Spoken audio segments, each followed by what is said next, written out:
admittedly, it would be faith-promoting to find all these Hebrew-like names in the Book of Mormon if Joseph Smith did not have access to a King James Bible. If he didn't, it would really make this miraculous. But if he did, the miracle of the names in the Book of Mormon is greatly diminished.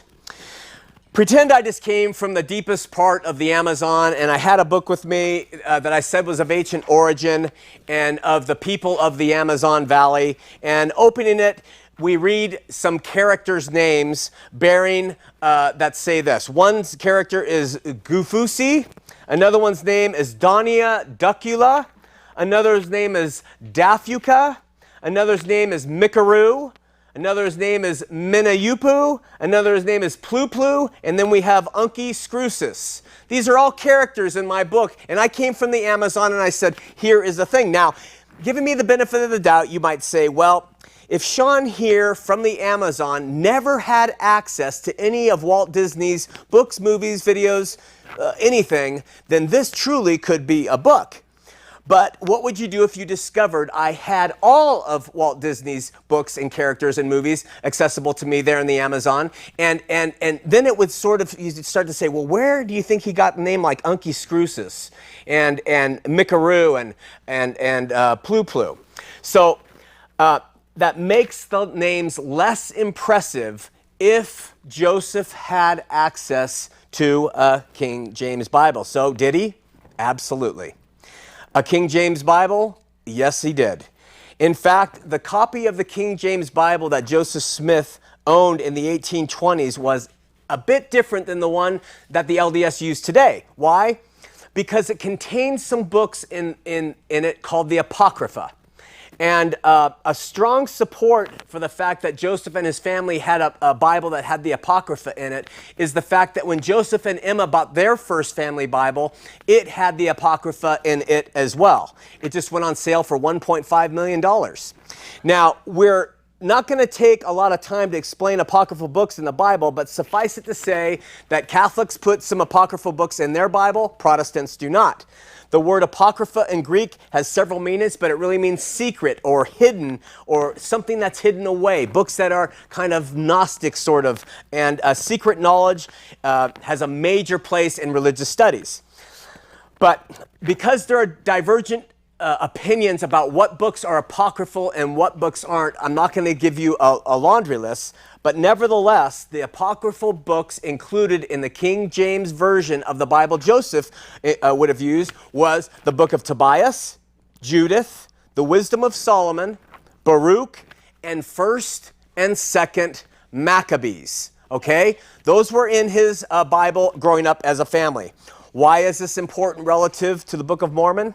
Well, one of the Book of Mormon's main characters' name is Nephi. And the name Nephi is found in the apocryphal book of 2nd Maccabees 1:36. That's interesting. Well, what about the other 299 plus original names? Sandra Tanner at utlm.org writes, when we examine the list of names at the end of the Book of Mormon, we notice that 141 of the names are taken directly from the Bible. So you can just take those right out. So now what do we have? We have some 150, 160 unique names there in the Book of Mormon. And Sister Tanner says, and this is important, many names not found in the Bible seem to be made up by rearranging various syllables and changing the ending of the Bible names. For example, while the Bible speaks of Abinadab, the Book of Mormon mentions not only Abinadab, but modifications of his name in Abinadi and Abinadam. And the Bible, Sandra states, mentions a person named Kish. The Book of Mormon has Achish and Kishkumen. The Bible has Gimzo. The Book of Mormon has Gimgimno. Smith not only borrows the biblical name Helam, but he gives different derivations of it, including Helamen. The Book of Mormon uses the biblical name of Antipas, which is of Greek origin, and then Joseph builds on it to form several names that have anti at the beginning of the prefix of each of the words, including a place called Anti-Nephi-Lehi. Joseph said no Greek was included on the plates from which he translated, so we know this was not a way of Greek language somehow getting in there. Melech is found in the Bible, but Joseph calls Melech in his Book of Mormon the same thing, but with a K instead of a CH. So if Joseph had taken my name from the Bible, Sean, he might have also come up with the name Anti-Sean, or Shaunaman, or even Shaha. That would have been a big one. And Shaha took up a spear and threw it at Derekah, you know. In the Book of Mormon, therefore, we have both Nephi and Nephi-ha. We have Moroni and Moroni-ha. We have Ammon and Ammi-ha. And we have Mathoni and Mathoni-ha. And then there are expansion names and altered names. For there's a Shem, we also have a Shemnilon. The name Corianton is slightly changed 3 times to Coriantor, Coriantum, and Coriantumer. Smith also uses the biblical word Gideon and shortens it to Gid, and then he expands it into 3 unique names from there. The name Riplish, Tanner points out, seems to be the base for Riplikish and Replicum. And of course, there's the other names taken straight from the Bible, like Lehi and Enos. Then there are names of people who actually lived around his day and age. Zenos is one. That wasn't in the Bible. That wasn't anywhere in any sacred writings. But Zenos was actually a person who joined the Mormon church after the Book of Mormon was published. But still, that name made its way into the text. Then there are the names of the cities which really get interesting. One of the biggies is a fact. The fact that at the time Joseph Smith was alive, and even today, there was a set of islands near Madagascar off the southeast coast of Africa, and the name of those the island change is the Comoros Islands. Comoros, Comora, maybe that's a stretch. Maybe it's a stretch. Comoros, Comora. Okay, so maybe he got that from there, maybe not. But there's a city in the Comoros Islands at the time Joseph Smith was alive named Moroni. The Comoros Islands has a city named Moroni. After the Book of Mormon was published, Moroni was made the capital of the Comoros Islands. And so the Mormon defenders say it wasn't made the capital until after the Book of Mormon was published. But it's irrelevant. It was still a city in the Comoros Islands. Joseph Smith, looking for inspiration, opens up a map. Hey, look at this island. Comoros, and there's a city called Moroni here. Okay, and the Lord said, Moroni, go to the hill Comora, and boom! I mean, is this possible? Do you really think he was inspired to come up with these, or do you think he's taken them from that place? Not enough for you? Still buying into this literary lie?